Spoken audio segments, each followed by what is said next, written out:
And hello from the campus of Carnegie Mellon University in Pittsburgh, Pennsylvania.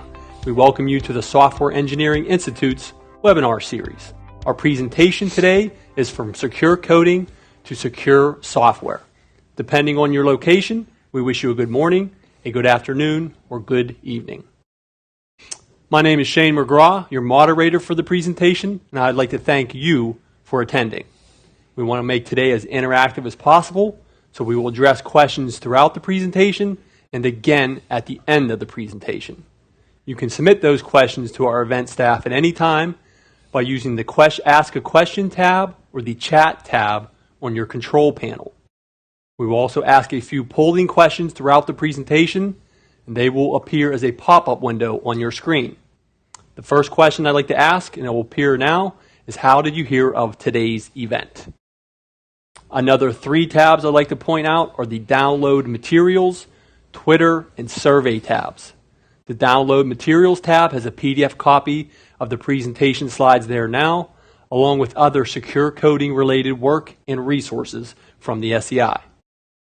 For those of you using Twitter, be sure to follow at CERT_division and use the hashtag SEI webinar.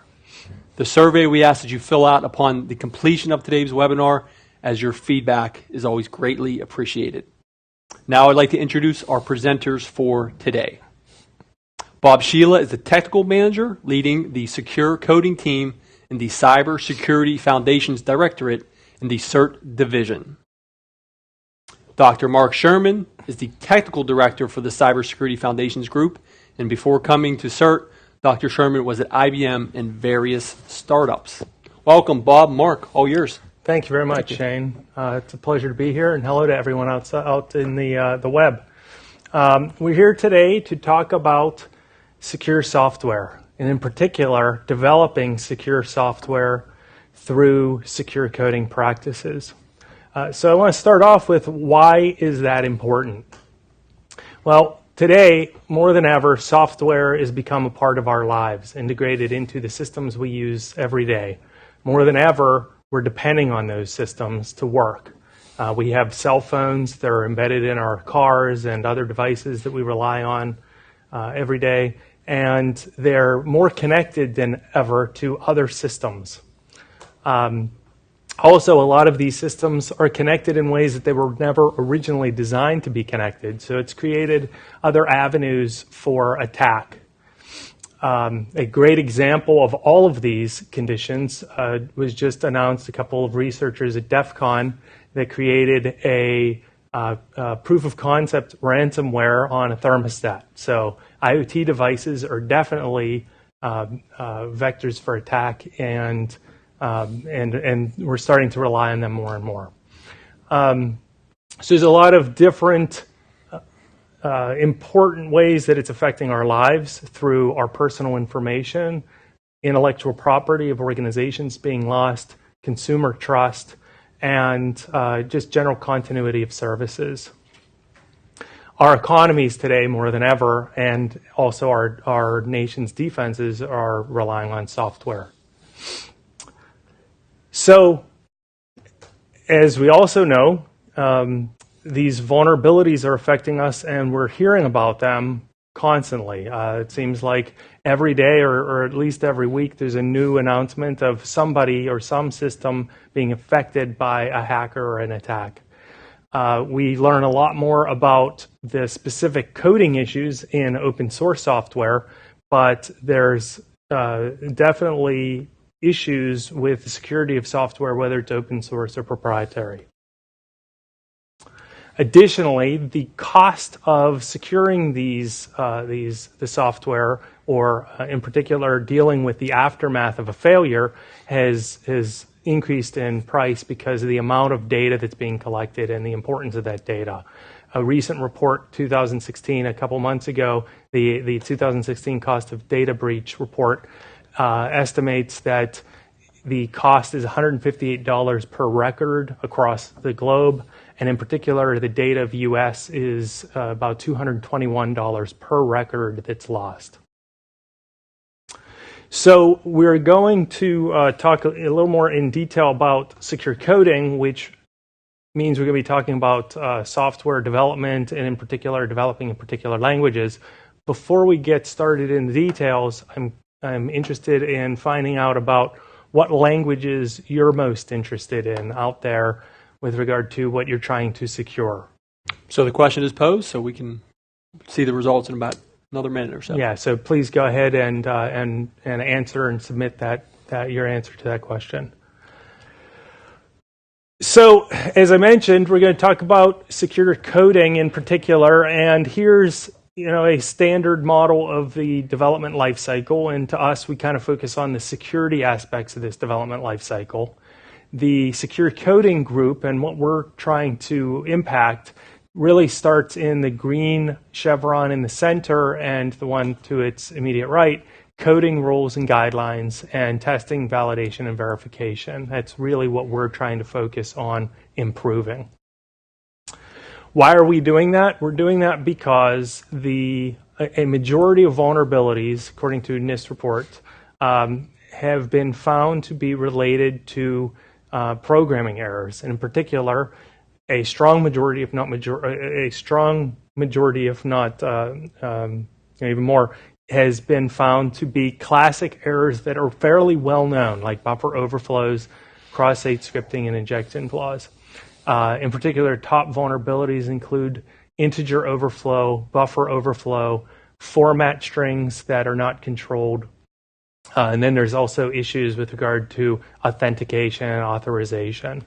And so these are well known, and yet they keep occurring. When you're trying to develop software that is secure, it really starts from the beginning. And so we don't lose sight of that you need to design it securely. If there are flaws in the design, then it doesn't matter if you use proper coding practices, you're likely to have flaws in the software. And so we keep that in sight as well, that the software has to be designed securely, but then even a strong design can be undone by poor secure coding practices, and we'll talk about that in a few minutes. So here's a few of common sources of software insecurity, again, kind of across the life cycle, looking at design all the way through. In particular, just to mention a few of them, the complexity of the systems has grown. The inadequacy of a particular system in the context that it's placed, and change and managing that change across the system, across developers and development teams, is difficult to manage. Not during the design, not thinking like an attacker, just thinking of use cases of how a user will use it, as opposed to thinking about abuse cases and how attackers might misuse the software to get it to do something the original designers didn't intend, is another aspect that can allow you to create software that's not secure. Let's see, another one here. Well, a major one that we'll talk a little bit more about with our rules is unintended and unexpected, generically interactions, but also unintended, unexpected behaviors. This is, as I was mentioning, systems that have been designed for a particular context or environment, or to be used in a particular way, and then later, after it's been developed, is put in a different environment. Or for unintended, unexpected behaviors, it is writing the software using language constructs that were never intended by the language itself. And so you start violating rules of the language, whether you know it or not, and then the software may do things after it's compiled and installed on a particular platform that you didn't intend, that leads to security issues. And finally, to one of the things we'll talk about later is inadequate knowledge of secure coding practices, and we'll discuss a little bit today about what some of that knowledge is and what secure coding practices mean and how you can gain more knowledge on that. So here we have another question that I would like to ask to the group. So while that one's launching, Bob, I'm sorry. Just some of the results from the last one. Sure. So we looked like we had 24% with Java. Okay. It looks like C hashtag or C pound was C sharp. C sharp is at 20%. Sure. Then C++ 18. Those were the three main winners. Great. Thanks for that. And actually, before we go to the polling question, unless you already pushed it, do we have any questions from the audience up till now? We actually have one interesting comment, which we'll actually talk to about. It was a question about that SQL injection was noticed quite a while ago, and yet we're still hearing about it. And I'll paraphrase, why is that? And we'll actually talk a little bit about that in a moment. Bobby tables. I love Bobby tables. It reminds me of me because my name's Bobby. So, that goes to the design issues and some things that have nothing to do with coding. But or in one language that then is interpreted by a different language. And just to wrap up our results, 47% with yes, they use a coding standard for security, 23% no, 29% maybe. Okay, great. Thank you. And so what are the standards? I've mentioned them several times here. So at CERT, in the Software Engineering Institute, we started codifying best practices for coding securely in specific languages about a decade ago. And it all started with the recognition that a lot of these issues are common. So we started looking at what's common and how can we prevent these common errors. In particular, which errors are being caused by misuse of the language.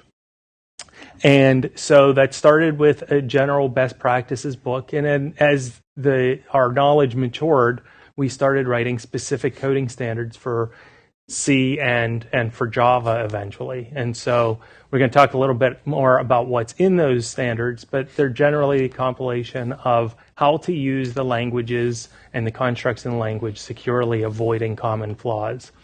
And so recently, we just released, a couple months ago, we released a new version of the C coding standards as a downloadable report. The link is there, so you can download that freely. The Java coding standard is available as a book. And we also have C++ and Perl standards that are in development but available on our Secure Coding Wiki, as well as what we call the current standards. They're kind of the in-flight, in development beta version of the standards that are available on the wiki, but they have not been, the changes since the last iteration of the publication, basically. And so if you need a snapshot of it, you can download the PDF. But if you want the latest and greatest rules, and I'll even mention a couple things that have changed in the last couple months, you can get them from the wiki. Now, are there any other questions? We do. Just one from Ed asking, any work on secure Python programming? Sure. So we have considered working on developing languages on a couple other standards on a couple other languages, Python being one. Another common one, as you mentioned, the second option was C#. We don't have one for that. And several customers recently have been asking us about Ada, which is kind of a surprise, but it's come up. We're still kind of deciding what we're going to develop. We might start developing, as I said, kind of a beta version on the wiki soon, but that kind of depends and is often driven by customer demand. Customer often meaning some sort of funding source. So, so it just depends on that demand. Okay. And actually, with that, I was wondering, Mark, if you could tell the audience a little more about the rules and how we develop them. Sure, I'd be happy to. And we'll see some of the history and motivation as to why things don't seem to go away. And some of the discussion that has been going on in the chat address some of the issues, which is the reason why other languages that you might use to prevent them aren't widely adopted is because they make trade-offs in time and space that programmers may want to use, but that also makes the challenge in adopting the rules. So let's consider one particular example. SQL injection was the one mentioned in the chat room saying, we know about this, how come we're still going on? And SQL injection actually is an example of a more broad class of problems, which I call the eval problems, basically taking in a string of some sort and then performing an evaluation on it. Eval if you're a Lisp guy, there's exec if you're a SQL guy. There's a variety of different verbs for that, but the idea is you take in a piece of code, you trust it, you basically say, go execute this code, and it's bad code, and you get something like SQL injection. And part of the challenge in dealing with that is being able to give good advice to the developer on what they should do about it. And rather than take SQL injection, or cross-site script, which are a little more complicated examples, I'm just going to walk you through a little bit of a more simple example, buffer overflow. Buffer overflow, in case you've been living under a rock, is an example where you're either reading from a space that you shouldn't be or writing the space that you shouldn't be. A mismatch in two buffers, usually, the size of two buffers. And so there's a lot of talk, a lot of guidance about what to do here. And just to show you, so the two most common sources of guidance that people look to, CWE, that MITRE sponsors, or MITRE hosts, I should say. I think DHS actually sponsors it. Common weakness enumeration. This is a particular page, and what I picked is their guidance for classic buffer overflow. And I don't know if you can read it on the fly here, but you'll certainly be able to study it later. It says, what should you do about buffer overflow? And it says, well, read your code very carefully. It says, have someone else read your code very carefully. It says, run a tool to see whether you can find the problem or not. That's not very specific advice that you can give to the programmer on what to do. Programmer, when they write code, don't intentionally write bad code. Probably the next most widely used source of guidance is OWASP, the Open Web Guidelines. And again, here's the generic buffer overflow guidance that they give. And they say, so what should you do to prevent it? Well, it says, code carefully. It says, read your code, have developers look it over, run some tools on it. Somewhere you might even see things like check that your indexes are okay. That's a little better, but still is not very prescriptive as prescriptive of what you should do or proscriptive of what you should avoid. And again, let's consider some reasons why, like the usual buffer overflow. It turns out buffer overflow, and this is the simple one, as I said, for the other ones they're much more complicated. Buffer overflow actually has many, many different things that cause that problem to occur. So, for example, it could be that the input that came in through the system is tainted. It could be that you didn't have the right scaling factor. It could be that you had some sort of integer overflow or integer underflow. Now, that one may not seem apparent, but let me give you an example of how that might work in practice. And again, goes back to the realization that people pointed out that when you're writing code, especially if you're running something like C, you're very conscious about trying to be very fast, trying to be very small.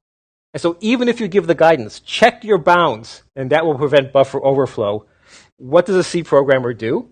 Well, the usual calculation in C for array access, which I suspect most of the folks on this webinar know, given the background that they have, is basically take an address, a pointer, and you add a number to it.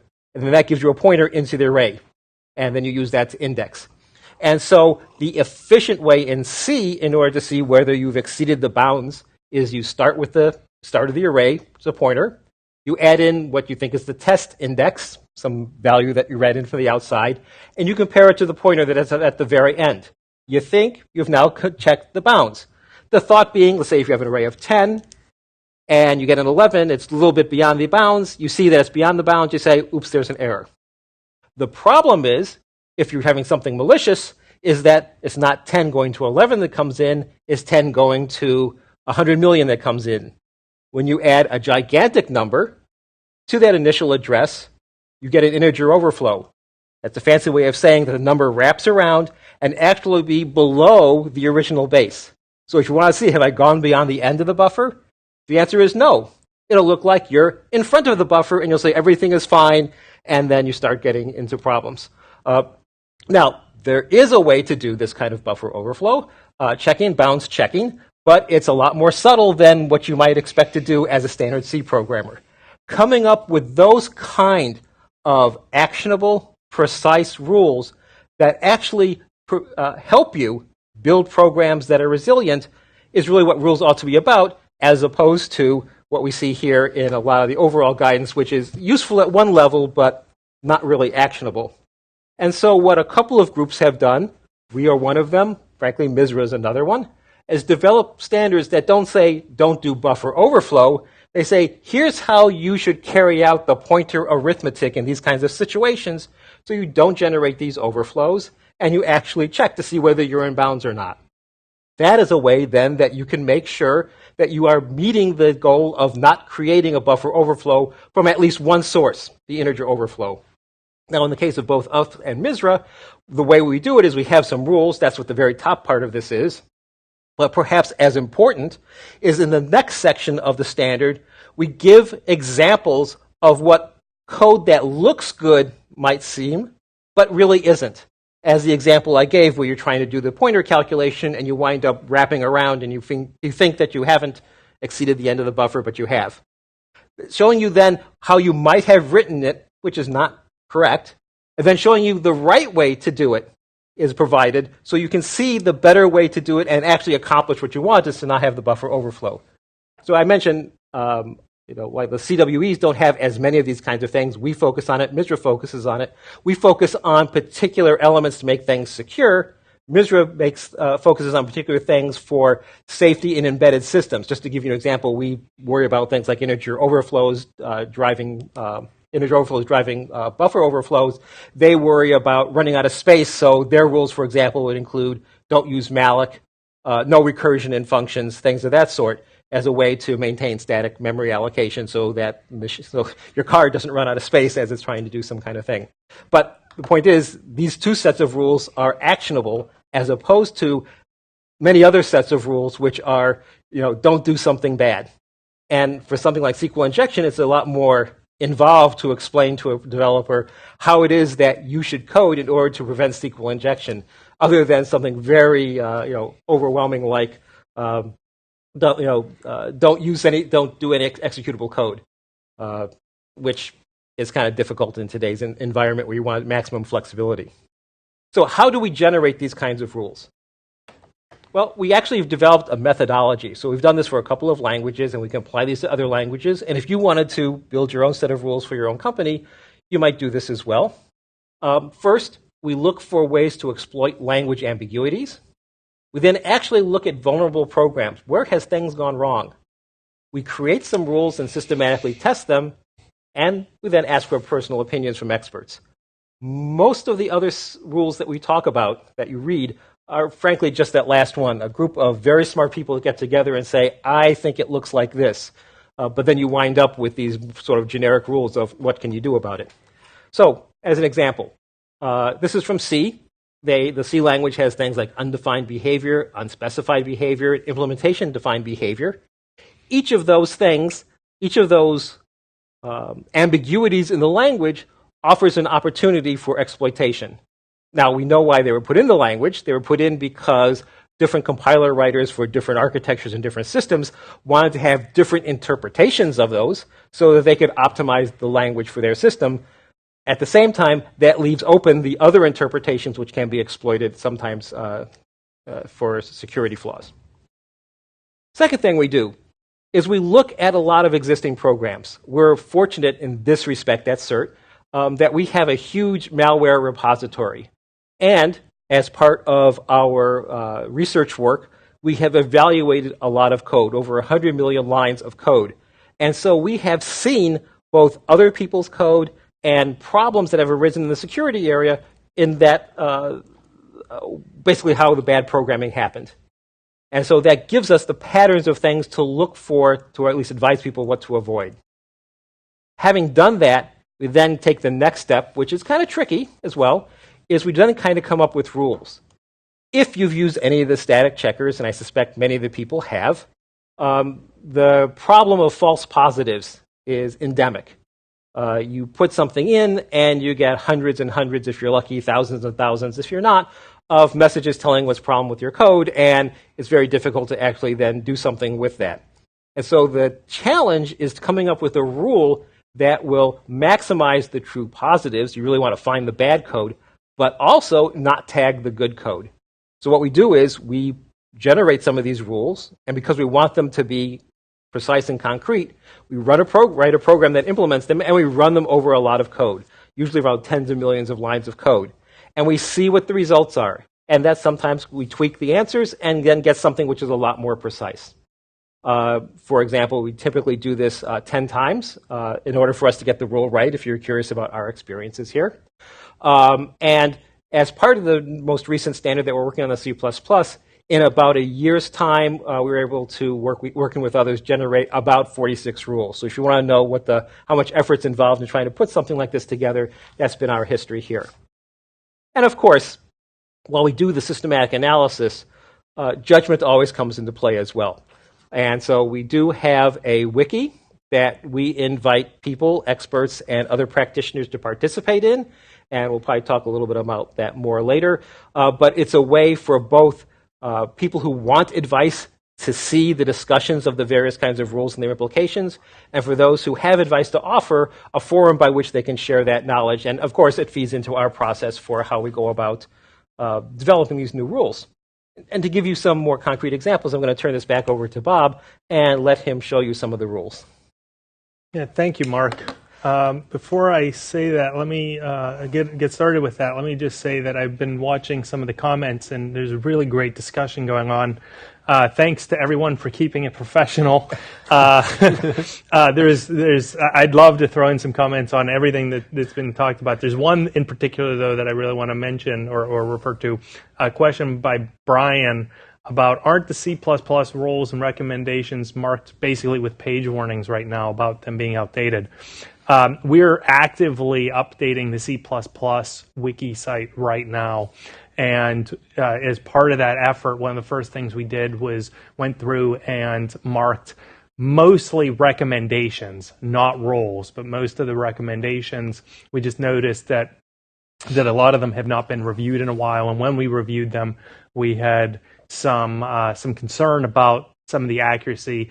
And since we had to stage our efforts to update the C++ guidelines, we decided to start with the rules because those are the most important. And so we're working on those first. So you shouldn't really see many, if any, of the outdated marks on rules because we're updating those now. And then once we get to the recommendations, we'll peel off those warnings about the outdated nature of them. And you're welcome, Brian. So as Mark said, I'm going to just mention a couple of examples that I pulled from the standard. They're relatively simple because we don't have a lot of time to go into in-depth code. But these are two examples that I pulled out specifically that are in the updated C standard in the PDF compared to the previous version that was published in late 2013, early 2014. So this first one is kind of a simple piece of code. And here's the rule: do not use a bitwise operator with a Boolean-like operand. And this, depending on its use, I mean, it's a conditional, so it might be used and it might go down a path that you're not intending, which might lead to a security issue. But it looks pretty innocuous. You see an and there, and you see a comparison with an equal to. The issue here is that that's a bitwise and, not a logical and it's a fairly common issue, and a lot of static analyzers will find this. And so we added this as a rule recently, and just to show you the comparison, that's the fix there with the logical and this maps to CWE 480 for anybody looking against the CWEs, as Mark was talking about, of use of incorrect operator. And so this is a rule that we have added within the last couple years. Another one that I have here, more so because of its popularity or notoriety, is related to the Heartbleed issue of 2014. And so this is not a new rule, but we've also updated the rules in the comments and notes to keep them current when examples pop up that become fairly well known. And so here we see this is the correction of the code. The issue is, as many people know, was that Heartbleed was an SSL defect where it was you could query it with a heartbeat request, and it would give you more memory than it should have back as a response. and it was basically an information leakage issue. And the reason was because they didn't have this simple comparison here. What it was doing was asking the user, or the code, it allowed a user to ask for a particular size, and it didn't check to make sure that the size it was asking for actually matched the size of the buffer that it was supposed to respond with.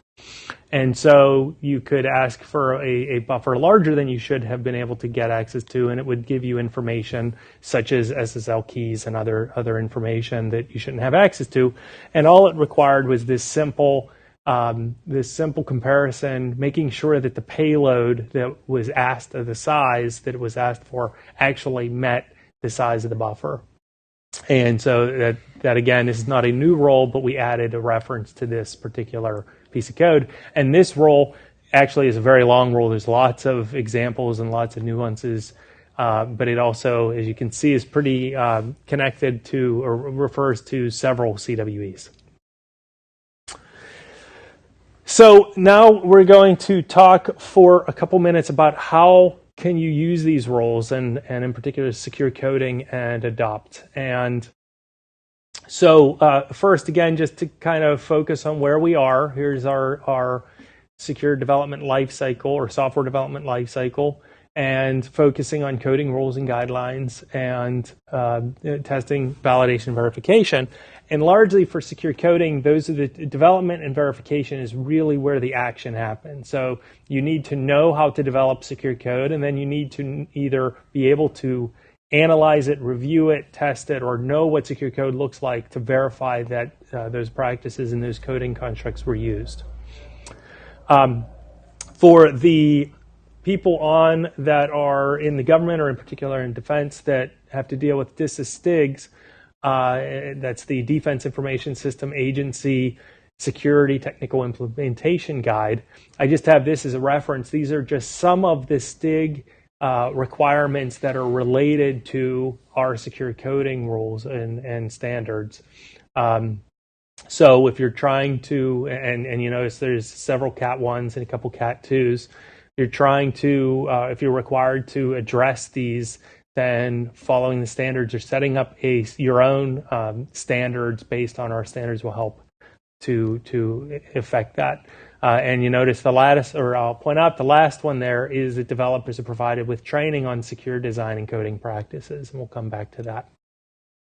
So adopting secure coding practices, how to do that? Well, we're trying at CERT, at the Software Engineering Institute, we're trying to do a few things to help the community. And so I wanted to start with that just for a moment. It was what I call secure coding infrastructure or community adoption.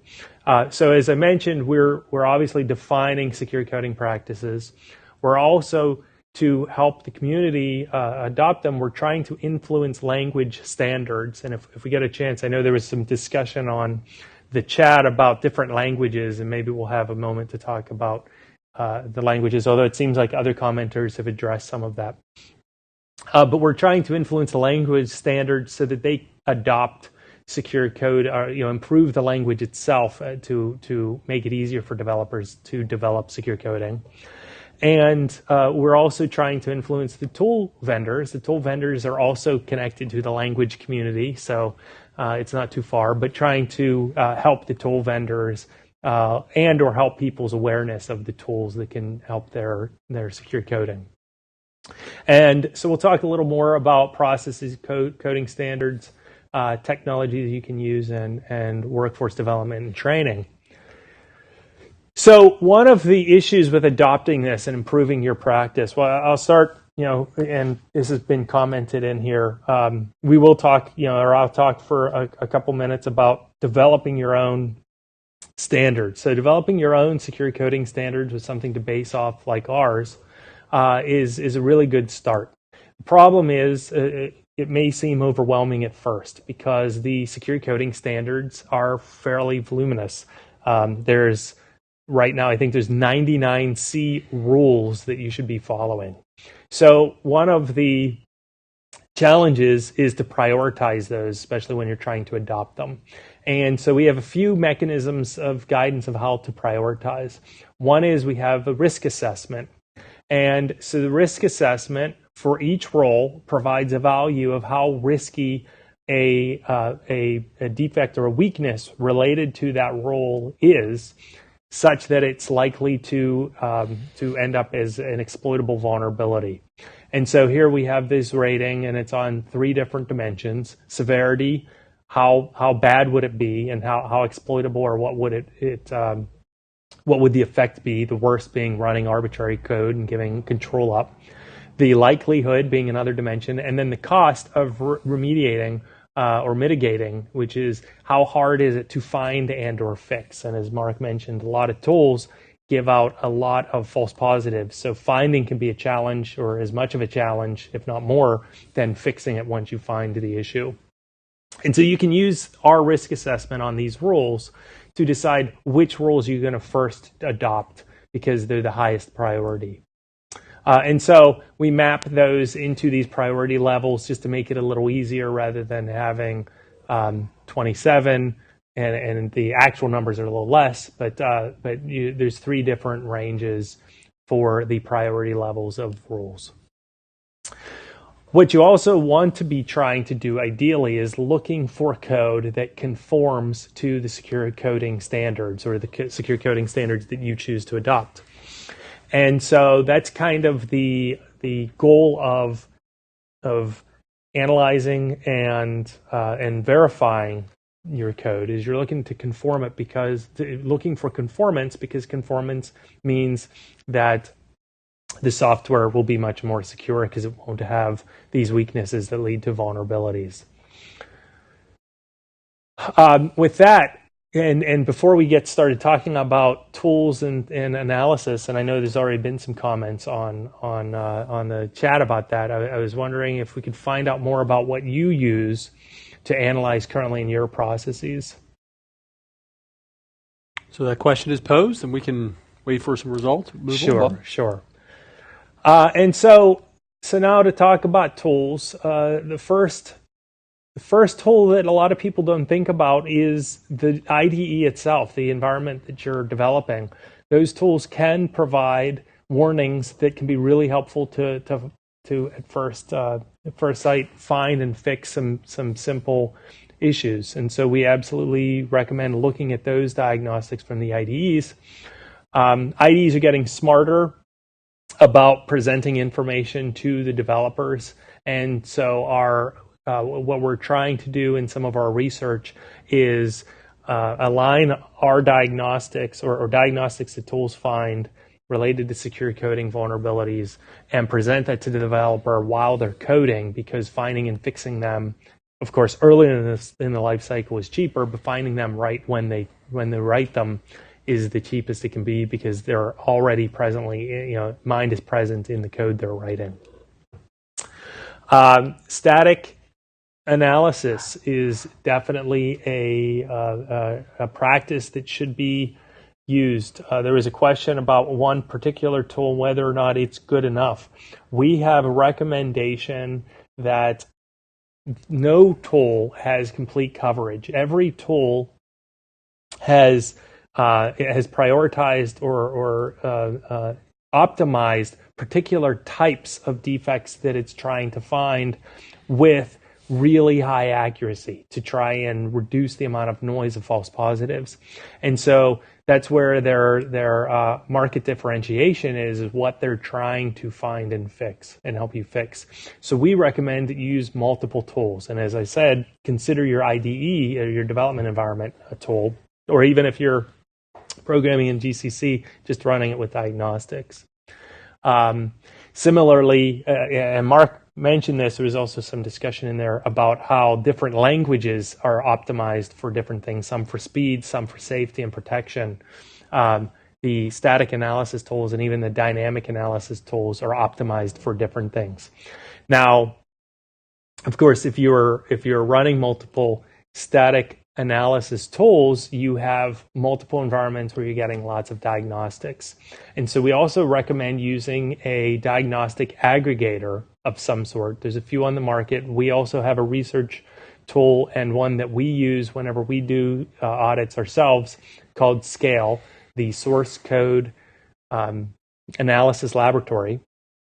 And what that does for us is as you can see from the graphic there, we run multiple analysis tools, and then we run it through Scale, which first runs it through some secure coding filters to help us prioritize the diagnostics it found related to security as opposed to style or other issues that are unlikely to be affecting security. And then it aggregates all that data so that we can, all the diagnostics of the tools, so that we can review and audit the code in one interface and with one data set and database. And it also connects us directly to the source code to easily find the lines of code that the diagnostics are pointing to. And so with that, as I mentioned, I'm curious to find out about our audience, what they're doing currently with static analysis, if they're running multiple static analysis tools and how they are. So that question is posed, and I'll give the results from the great. last one. The last question was, what testing does your organization perform on your software? We had 44% with static analysis, 4% with dynamic analysis, 41% with both, and 12% with none. Okay. So the next one's launched, so back to you. Yeah, so I'll just mention dynamic analysis. I'm not going to talk about it too much. We do have a group here at CERT that focuses on that. Largely it's the vulnerability team. A lot of that work is in fuzzing, and it's extremely effective at finding real vulnerabilities because you're testing it dynamically after the code is available, and you're finding ways that it's vulnerable through paths the software is actually taking, as opposed to looking at the source code that's probably really complex and seeing defects in the code that may be part of a path that isn't going to be taken. So it's really effective at finding vulnerabilities in code. So we definitely recommend using that as well. Just to close out this question, Bob, sure. We had 52%. The question was, do you use multiple static analysis tools? Right. 52% no. We just use one tool. 22% we just don't use static analysis tools. 22% was yes, but we review the tool diagnostics separately. And 4% yes, and we use a tool diagnostic aggregator.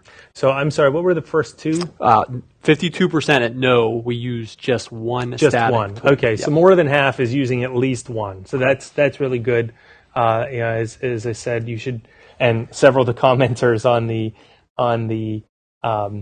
the chat have said, static analysis is a really effective way to find defects.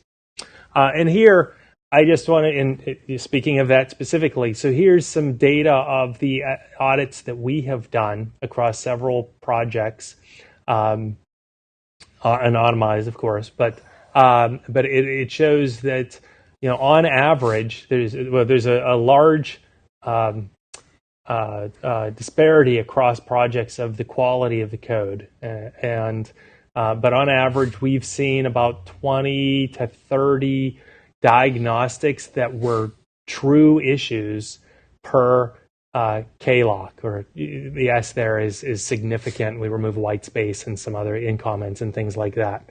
But the takeaway from this is that just about all code will benefit from static analysis, regardless of the process that you went through. If you've not done static analysis, you should, because you will find defects. And so here I'm we've talked a little bit about the processes and adopting a secure coding standard and tools. I wanted to talk a little bit about training and development of the staff and the developers. But before I do that, I was hoping to see about this polling question about what training. So that question is launched. So maybe we can work on one question from Juan, why this is launched, Bob. Sure. And maybe you covered this or not, but I'll ask it. Sure. This came in earlier. How effective is static code scanning, i.e. Fortify, to detect bad security practices? How effective is static code scanning? Sure. So that's the static analysis that I've said. So I've not given quantitative metrics other than showing that it's that it is very effective in finding issues. Again, if you've not done static analysis, you will almost definitely find issues by doing it. HP Fortify is one of the top products out there. And what I didn't make clear about Scale, I think I might have implied it, but didn't make it clear. Scale itself is not a static analysis tool. It is only an aggregator. So those boxes that in the diagram about static analysis tools, we're using a lot of the same tools that are available to the public, like Fortify and some others. And then we're reviewing those diagnostics. So it is very effective. Okay, we'll just wrap up this polling question here. Sure. And one other question. The question real quick was multiple people asking if an archive or recording is available from the talk. An archive of the whole seminar will be available by tomorrow. Same registration URL that you used today that you can watch the archive. So the question was, have you taken some training on secure coding? 31% yes, self-taught. 12% yes, through an online delivered program. 14% yes, through an in-person delivered program. 5 yes, through an academic education. And 38% no. Okay, great, and thanks for everyone for being honest. So it's actually a little better than I thought. I like to say generically that in today's world, because it's so easy to program, that a lot, if not a majority of developers, people that are software developers, have not been properly trained in software development, and almost none of them have gone through secure coding training. So it's actually, even the self-taught people, I think, are better off. It shows that you have an interest in learning about secure coding practices, and it's a lot more effective than not having any. So for the I think it was 38% that was no, I would definitely recommend at least trying something online as a MOOC or something else. And if you have a large group, we have instructor-led training. We also, if you want something more formal, and I'll talk about this in a minute, but we have online training as well.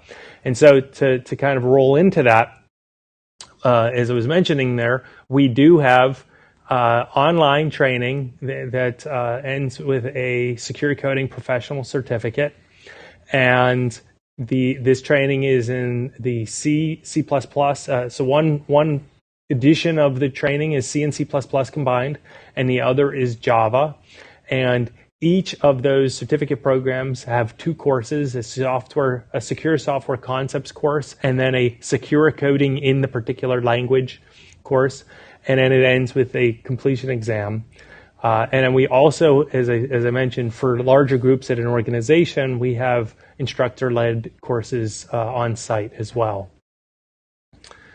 Here, I'll talk just for a minute about some of the topics and the objectives of the course. And these are really topics and objectives that you'd look for any course that you were going to take in training. These are kind of the common issues. So secure coding in C and C++, obviously really important for string management, string meaning array, meaning buffers and buffer overflows. Dynamic memory management is another big issue, and pointers and freeing properly memory. You have integer security, as Mark was mentioning, wrapping of integers, and that, especially if it's in pointer arithmetic, that being an issue. And formatted output, that being format strings, and then file I/O. And the objectives are to improve the overall security of the C and C++ applications that you're developing, avoiding vulnerabilities by learning what, again, the constructs in C and C++ are that you shouldn't use, or how to use them appropriately, because often just calling a particular method or function is not the right way to do it, that there's other checks that you need to put before or after you call functions to protect the software, and this teaches you how to do that. And then the Java secure coding course, as I mentioned, so a lot of people immediately think, well, Java's secure as is. It has memory protection, and it has a lot of other protections. Well, as it turns out, there's a lot of different ways that you can misuse Java, not the same ways as C and C++, but you can get into trouble. I'll just mention the one in the top right there. Serialization and deserialization has been a very recently come out as a trouble spot with Java and using it correctly. And so there definitely are issues there. Go ahead, Mark. And just to illustrate the comments that people were making before with SQL injection, even within Java, you have the same issue that there's a vulnerability whenever you open up the capability to execute arbitrary code. In the case of Java, they call it class loaders. Right. But nevertheless, it's the same paradigm that we see repeated in languages again and again. And how you protect against it has the same generic answer. The details depend on the language. Yeah, that's right. Interfacing, using Java to interface with other languages, and using the constructs of Java correctly are not always obvious. And so this teaches you how to use those APIs correctly in a secure way. And so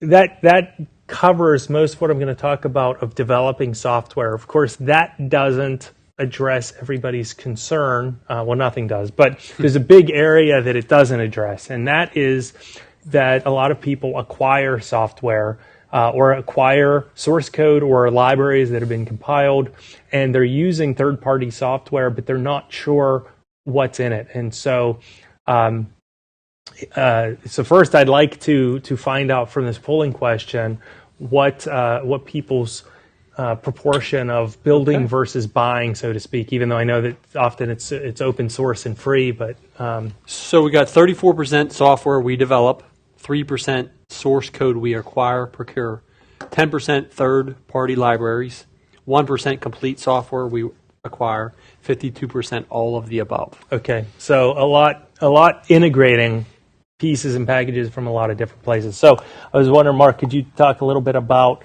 acquiring software and securely? Oh, sure. And also, we'd like to just react to a couple of the questions that came by.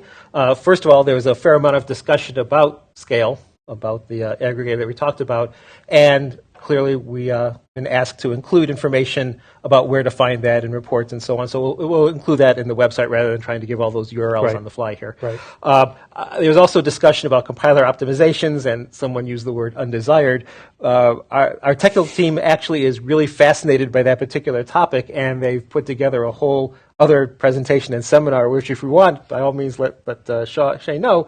But we call it unexpected compiler optimizations because all those optimizations were put there for a reason. So, and certainly in many circumstances they were desired. The question is whether you expect them or not. And the broad brush comment we'd make is either one set of problems happens when people really don't understand the language in enough precision. The other circumstance where it runs into problems is in portability, in where they do understand the language in the correct precision, but they move it from one system to another system, and a common one that we've seen is moving from 16-bit to 32-bit machines, and all of a sudden optimizations, which they thought, assumptions and implementations they thought no longer hold, and they run into problems. But that's a whole nother talk.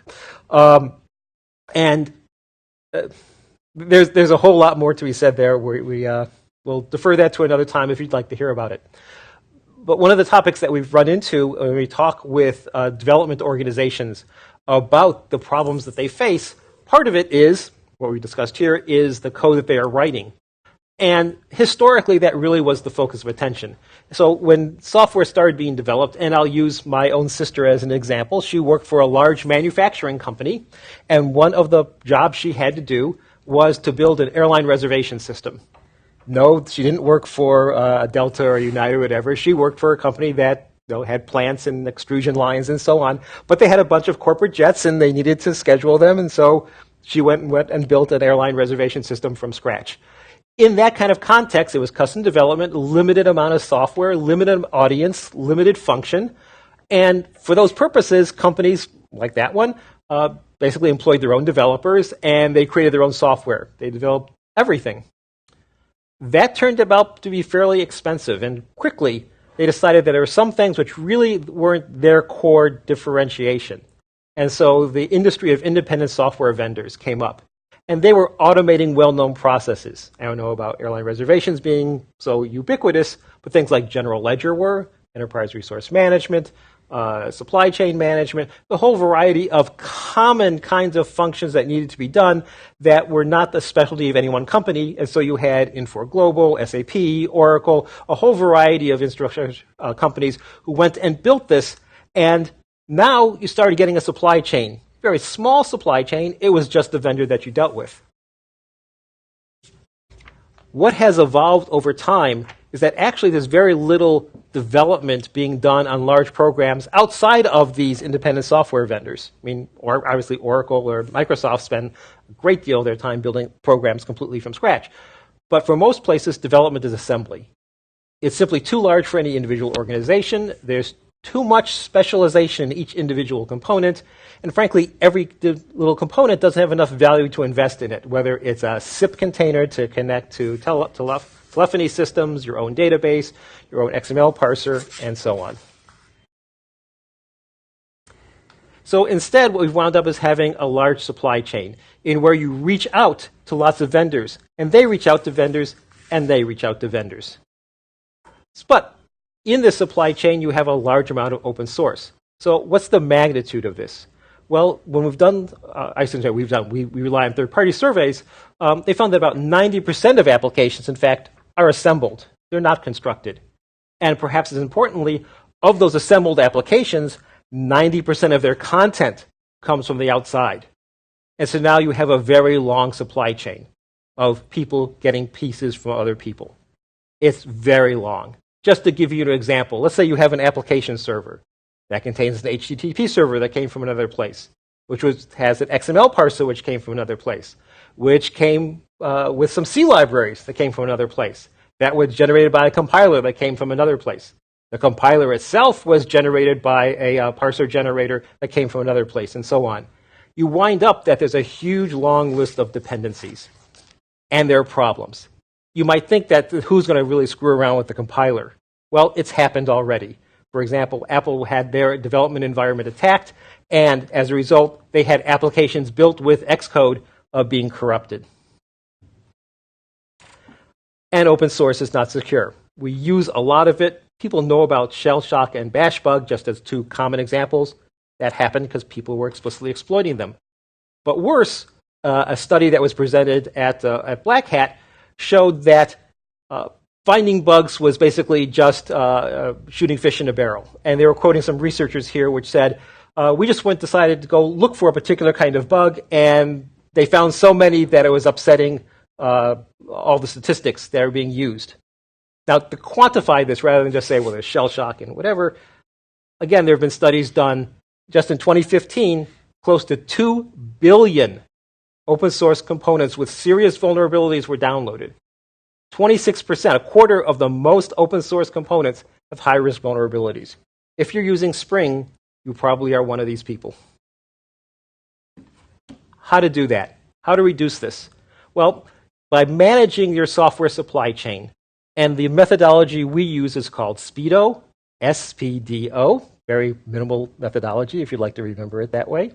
Making sure your supplier knows how to do secure coding, that your product was built correctly, that it wasn't modified in distribution, and that it's in the right operational context.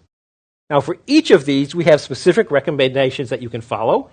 For supplier evidence, do they really know what they're doing? And again, you can look at the details on replay. Similarly, how do you evaluate a product that you're getting, whether it's been properly put together or not? How do you know that it has been distributed in a way that hasn't changed along the way? And perhaps most importantly, that you haven't changed the operational environment. Most of the problems that we see in large systems have the consequence that they were built under one set of security assumptions, put into a different environment, and they've changed the security assumptions. So, we said an awful lot of things you can do. And you might say, well, what should I go after first? The unfortunate truth is that there is so much to do that you can pretty much start anywhere. On the left, you can see that the large fractions of people who basically have huge security gaps in their development processes. And there are lots of ways to do this. And on the right, we list a variety of choices that you can use depending on if you, like us, you can use things like RMM, come from CERT.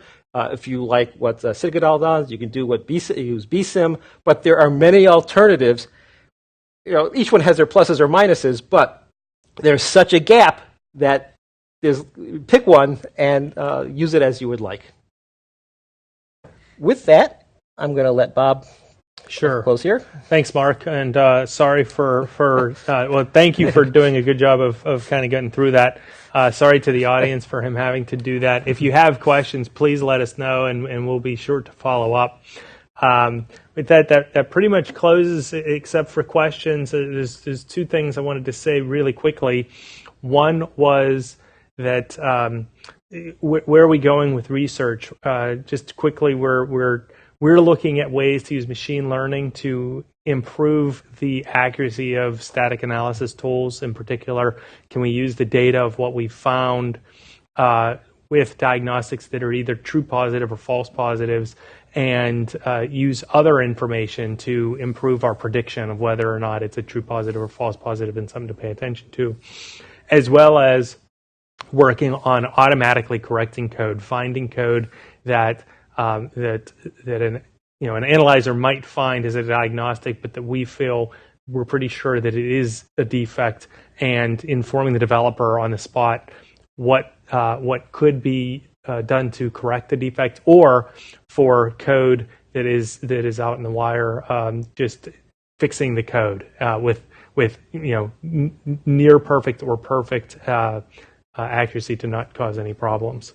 The last thing I wanted to mention was that we do have a secure coding symposium coming up. If you're looking for more information about secure coding, both from the SEI and from the community, on September 8th, we'll be in Arlington, Virginia at the Secure Coding Symposium. Largely, the day, it's a one-day event. It will be a few keynotes and several panel discussions, and then a tutorial. The keynotes will be outside speakers. The panels will be a mix of SEI and outside speakers from government and industry. And we'll end with a tutorial. And the registration page is already available, and I believe it's in your resources area. There's a general agenda listed as well, and we're going to be updating that within the next couple of days with the names of the speakers and the presenters. And I'll just add, there's no cost to attend that, but space is limited, and a lot of space is already taken up. That is correct. If you have interest, make sure you click on the link in the resource tab. Yeah. So we know it is 2:30, so if you have to go, we understand. But I'd like to just get one question before we wrap up. And that's from Brian asking, would you agree that turning up compiler warnings to a high level, e.g. W4, should be a priority to secure a legacy code base? It depends who you ask. This goes back to the false positive comment. Right. That it will definitely increase the number of diagnostics that get generated, and the question becomes, at what point do your developers start ignoring all the diagnostics? We've gotten stories from people like place development organizations like Google who tell us that if they put out any false diagnostics, the developers revolt and they can't put them out at all. Other places are far more rigid and say you've got to address every single diagnostic that comes out of every single tool, and they pay the price for it, but they feel they get the value, and that's an organizational choice. Yeah, agreed. Okay, just a couple closing comments from me. So we had a number of comments through the chat, so great participation there. A number of questions we didn't get to. There is a secure coding forum on LinkedIn. We asked everybody to join that forum through LinkedIn. Just search for the secure coding forum within the groups, and you can join the group and continue the conversation there. As Bob mentioned, the symposium's coming up. It's in your download materials tab that you can get information on that. Of course, we ask you to fill out the survey upon exiting today's event, as your feedback is always greatly appreciated. And lastly, the next webinar we'll have is going to be on September 14th. The topic will be building and scaling a malware analysis system by Brent Fry. So that's all we have. Thanks again for everyone's participation today. Have a great day.